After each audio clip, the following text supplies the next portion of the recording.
നമസ്കാരം, ന്യൂസ് കാർഡിലേക്ക് സ്വാഗതം. ഗ്യാൻവാബി പള്ളിക്കേസിൽ ഹിന്ദു വിഭാഗത്തിന്റെ അവകാശവാദത്തെ ചോദ്യം ചെയ്ത മുസ്ലിം വിഭാഗം സമർപ്പിച്ച മുഴുവൻ ഹർജികളും അലഹബാദ് ഹൈക്കോടതി തള്ളി. പള്ളി നിലനിൽക്കുന്ന സ്ഥലത്ത് ക്ഷേത്രം പുനഃസ്ഥാപിക്കണമെന്നാവശ്യപ്പെട്ട് 1991 സമർപ്പിക്കപ്പെട്ട ഹർജി നിലനിൽക്കുമെന്നും വിഷയത്തിൽ 6 മാസത്തിനകം വിചാരണ പൂർത്തിയാക്കണമെന്നുമാണ് വാരണാസിയിലെ വിചാരണ കോടതിക്ക് ഹൈക്കോടതി നിർദ്ദേശം നൽകിയത്. പ്രശസ്തമായ കാശി വിശ്വനാഥ് ക്ഷേത്രത്തിന് തൊട്ടടുത്ത് സ്ഥിതി ചെയ്യുന്ന ഗ്യാൻവാബി പള്ളിയുമായി ബന്ധപ്പെട്ടതാണ് ഈ കേസ്. ഗ്യാൻവാബി മോസ്ക് കമ്മിറ്റിയുടെ 3 ഹർജികളും ഉത്തർപ്രദേശ് സുന്നി സെൻട്രൽ വഖഫ് ബോർഡിന്റെ 2 ഹർജികളുമാണ് ഹൈക്കോടതിക്ക് മുൻപിലെത്തിയത്. 1991 വാരണാസി കോടതിയിൽ സമർപ്പിക്കപ്പെട്ട ഹർജിയുടെ സാധ്യത ചോദ്യം ചെയ്യുന്നതായിരുന്നു ഇതിലെ 3 ഹർജികൾ. 1991 ക്ഷേത്രത്തിലെ പ്രതിഷ്ഠയായ ആദിവിശേഷർ വിരാജ് മാനുവിന് വേണ്ടിയുള്ള വാരണാസി കോടതിയിൽ ഹർജി ഫയൽ ചെയ്യപ്പെട്ടത്.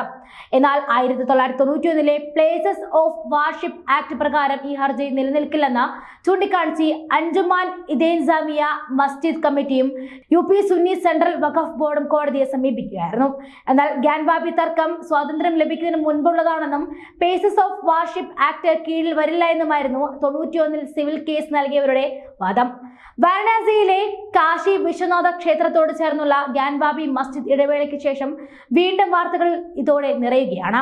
16-ാം നൂറ്റാണ്ടിൽ കാശി വിശ്വനാഥ ക്ഷേത്രം തകർത്ത് മുഗൾ ചക്രവർത്തിയായ ഔറംഗസീബ് പള്ളി പണിതതാണെന്ന് ആരോപിച്ച സുപ്രീം കോടതിയിലും അലഹബാദ് ഹൈക്കോടതിയിലും വാരണാസി കോടതിയിലും നിരവധി ഹർജികൾ ഫയൽ ചെയ്തിട്ടുണ്ട്.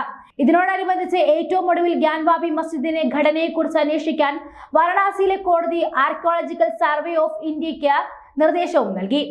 1991 പ്രാദേശിക പുരോഹിതന്മാർ ഗ്യാൻവാബി മസ്ജിദ് പ്രദേശത്ത് ആരാധന നടത്താൻ അനുമതി തേടി വാരണാസി കോടതിയിൽ ഒരു ഹർജി ഫയൽ ചെയ്തു. 16-ാം നൂറ്റാണ്ടിൽ ഔറംഗസേബിന്റെ ഭരണകാലത്ത് കാശി വിശ്വനാഥ ക്ഷേത്രത്തിന്റെ ഒരു ഭാഗം തകർത്ത് ഔറംഗസേബിന്റെ കൽപ്പന പ്രകാരം മസ്ജിദ് നിർമ്മിച്ചു എന്നാണ് ഹർജിക്കാർ ആരോപിക്കുന്നത്. അയോധ്യയിൽ രാമക്ഷേത്ര നിർമ്മാണത്തിനായുള്ള പ്രചരണത്തിനിടെ BJPയും വിശ്വ ഹിന്ദു പരിഷത്തും RSSും ഇദ്ഗാദ് മസ്ജിദും ഗ്യാൻവാബി മസ്ജിദും തുടങ്ങിയ വിഷയങ്ങളും ഉന്നയിച്ചായിരുന്നു കൃഷ്ണ ജന്മഭൂമി കാശി വിശ്വനാഥ ക്ഷേത്രം എന്നിവ തകർത്താണ് മുസ്ലിം പള്ളികൾ നിർമ്മിച്ചതെന്നാണ് ഇവരുടെ വാദം. 2019 ഡിസംബറിൽ അയോധ്യയിലെ ബാബറി മസ്ജിദ് രാമജന്മഭൂമി തകർത്തതിൽ സുപ്രീം കോടതി വിധി വന്നതിന് പിന്നാലെയാണ് ഗ്യാൻവാബി മസ്ജിദ് വീണ്ടും ചർച്ചാ വിഷയമായത്. വാരണാസി ആസ്ഥാനമായുള്ള അഭിഭാഷകനായ വിജയ് ശങ്കർ റസ്തായിയുടെ കീഴിലുള്ള ഗ്യാൻവാബി മസ്ജിദിന്റെ നിർമ്മാണം നിയമവിരുദ്ധമാണെന്ന് അവകാശപ്പെടുകയും പള്ളിയുടെ പുരാവസ്തു സർവേ ആവശ്യപ്പെടുകയും ചെയ്തിരുന്നു. ഇതിൽ വാരണാസി കോടതി 2021 ഏപ്രിൽ സർവേ നടത്തി റിപ്പോർട്ട് സമർപ്പിക്കാൻ ASOയോട് ആവശ്യപ്പെട്ടിരുന്നു. എന്നാൽ ഉത്തർപ്രദേശ് സുന്നി സെൻട്രൽ വഖഫ് ബോർഡും ഗ്യാൻവാബി മസ്ജിദ് നടത്തുന്ന അജ്മാൻ ഇൻസാമിയ മസ്ജിദ് കമ്മിറ്റിയും റസ്തോഗിയുടെ ഹർജിയെ എതിർത്ത് രംഗത്തെത്തിയതോടെയാണ് വാദം നീണ്ടത്. തുടർന്ന് വിഷയം അലഹബാദ് ഹൈക്കോടതിയിലെത്തുകയും കേസിൽ ഉൾപ്പെട്ട എല്ലാ കക്ഷികളുടെയും വാദം കേട്ടതിനു ശേഷം സർവേ നടത്തുന്നതിന് ASIക്കും നിർദ്ദേശം നൽകി. 1991 ആരാധനാലയം നിയമം അനുസരിച്ച് 1947 ഓഗസ്റ്റ് 15 നിലനിന്നിരുന്ന ആരാധനാലയത്തിന്റെ മതപരമായ സ്വഭാവത്തിൽ മാറ്റം വരുത്തുന്ന നിയമം വിലക്കുന്നുവെന്നും ഹൈക്കോടതി ഉത്തരവിൽ പറഞ്ഞു. ഇതിന് പിന്നാലെ വിഷയം സുപ്രീം കോടതിയിലും എത്തി.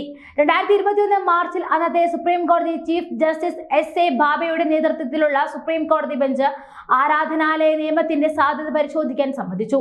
അതിനിടെയാണ് ഗ്യാൻവാബി മസ്ജിദിന്റെ പുറംഭിത്തിയിൽ വിഗ്രഹങ്ങൾ സ്ഥാപിച്ചിരിക്കുന്ന ഹിന്ദു ദൈവങ്ങളെ ദിവസേന ആരാധിക്കാൻ അനുവദിക്കണമെന്നാവശ്യപ്പെട്ട ഡൽഹി ആസ്ഥാനമായിട്ടുള്ള 5 സ്ത്രീകൾ ഹർജി സമർപ്പിക്കുന്നത്. ഗ്യാൻവാബി ഗൗരി ശൃംഗാർ സമുച്ചയത്തിലെ ബേസ്മെന്റുകളുടെയും സർവേകളുടെയും വീഡിയോഗ്രാഫിക്കും ഒരു കമ്മിറ്റിയെ കോടതി നിയമിക്കുകയും മെയ് 10-നകം റിപ്പോർട്ട് സമർപ്പിക്കാൻ ആവശ്യപ്പെടുകയും ചെയ്തിരുന്നു. എന്നാൽ കോടതി നിയോഗിച്ച അഭിഭാഷക കമ്മീഷണർക്ക് പരിസരത്ത് ചിത്രീകരിക്കാൻ അധികാരമില്ലെന്ന് അവകാശപ്പെട്ട പള്ളി കമ്മിറ്റിയുടെ എതിർപ്പുകൾക്കിടയിൽ സർവേ സ്തംഭിച്ചു. അഭിഭാഷക കമ്മീഷണർ പക്ഷാതാപം കാണിക്കുന്നുവെന്നും അദ്ദേഹത്തെ മാറ്റണമെന്നാവശ്യപ്പെട്ട് അപേക്ഷ നൽകിയിരിക്കുകയാണ് കമ്മിറ്റി. മെയ് 12 കോടതി സമിതിയോട് സർവേ തുടരുവാനും മെയ് 17-നകം റിപ്പോർട്ട് സമർപ്പിക്കാനും പിന്നീട് ഉത്തരവിടുകയായിരുന്നു. പിന്നീട് കാശി വിശ്വനാഥ ക്ഷേത്രം ഗ്യാൻവാബി മസ്ജിദ് സമുച്ചയത്തിന്റെ സർവേ സ്റ്റേ ചെയ്യണമെന്നാവശ്യപ്പെട്ടുകൊണ്ട് അജ്മാൻ ഇൻതസാമിയ മസ്ജിദ് കമ്മിറ്റി കോടതിയെ സമീപിക്കുകയായിരുന്നു. ഈ സമീപനത്തിലാണ് ഇപ്പോൾ കോടതിയുടെ നിലപാട് പുറത്തു വന്നിരിക്കുന്നത്.